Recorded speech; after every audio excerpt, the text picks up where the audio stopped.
নমস্কার দর্শক, অনুসন্ধান বাংলা নিউজের পক্ষ থেকে দেখাতে চলেছি ঘন কুয়াশার কারণে কিভাবে একটি 16 চাকা লরির সঙ্গে জালালখালির একটি জলের গাড়ি অ্যাক্সিডেন্ট হয়।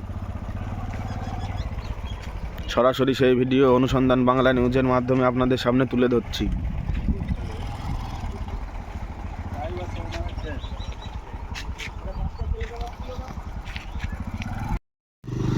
জালালখালি থেকে ঝিটকেপোতা যাওয়ার পথে মেন ঝিটকেপোতায় ঢোকার মুখে এই অ্যাক্সিডেন্টটি হয়েছে।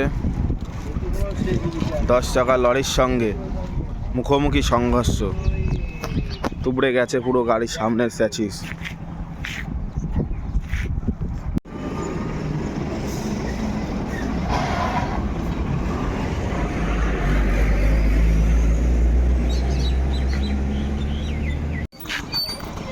ফাইন্যান্স করা শ্রীরাম ফাইন্যান্স শ্রীরাম ফাইন্যান্স করা ফাইন্যান্স এই গাড়ি উঠে গেল, এই গাড়ি আর শান্তি করলো।